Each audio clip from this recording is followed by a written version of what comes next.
तेनालीराम बना जटाधारी सन्यासी की कहानी।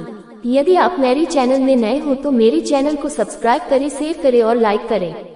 धन्यवाद। विजयनगर राज्य के राजा कृष्णदेव राय के मन में एक दिन बड़ा से शिवालय बनाने की इच्छा जगी। इस सोच के साथ उन्होंने अपने खास मंत्रियों को बुलाया और उन्हें शिवालय के लिए एक अच्छी सी जगह ढूंढने को कहा। कुछ ही दिनों में एक अच्छी सी जगह को शिवालय के लिए सभी ने चुन लिया। राजा ने भी उस जगह को पसंद किया और वहां काम शुरू करने की इजाजत दे दी। मंदिर बनाने का पूरा जिम्मा राजा ने एक मंत्री को सौंप दिया। वो अपने साथ कुछ लोगों को लेकर उस जगह की साफ सफाई करवाने लगा।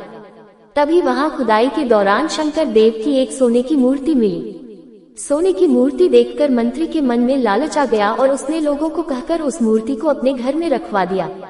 साफ सफाई करने वालों में से कुछ लोग तेनालीराम के खास थे। उन्होंने सोने की मूर्ति और मंत्री के लालच के बारे में तेनाली को बता दिया। इन सारी बातों का पता चलने के बाद भी तेनालीराम ने कुछ नहीं किया। वो सही वक्त का इंतजार करते रहे। कुछ दिनों के बाद मंदिर के लिए सुनिश्चित की गई जगह पर भूमि पूजन करने का मुहूर्त निकाला गया। सब कुछ अच्छे से होने के बाद राजा दरबार में अपने मंत्रियों के साथ मंदिर के लिए मूर्ति बनवाने की बातचीत करने लगे। उन्होंने अपने सारे मंत्रियों से इसके बारे में राय मांगी। सबसे बात करने के बाद भी राजा मूर्ति को लेकर कुछ फैसला नहीं ले पाए। राजा ने अगले दिन फिर अपने सारे मंत्रियों को दरबार में मूर्ति के बारे में चर्चा करने के लिए बुलाया। तभी एक जटाधारी सन्यासी दरबार में आया। सन्यासी को देखकर सबने उन्हें आदरपूर्वक बैठने के लिए कहा। एक आसन पर बैठकर जटाधारी सन्यासी ने राजा से कहा कि मुझे स्वयं महादेव ने यहाँ भेजा है।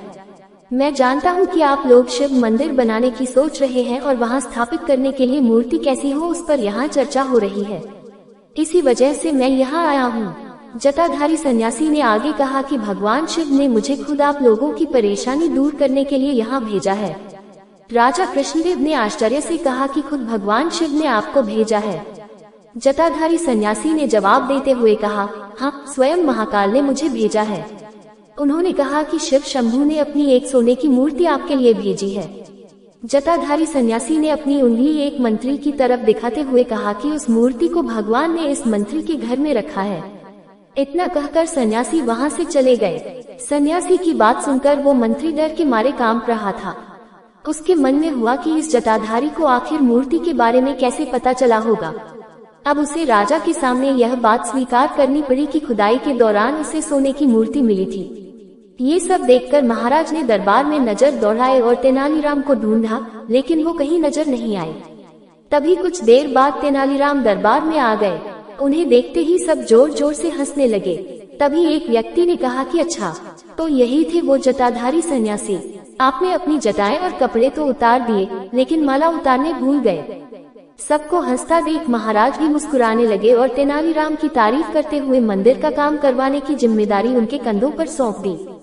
कहानी से सीख। इस कहानी से यह सीख मिलती है कि लालच करना गलत है। हमेशा सरल और अच्छे मन से कार्य करना चाहिए।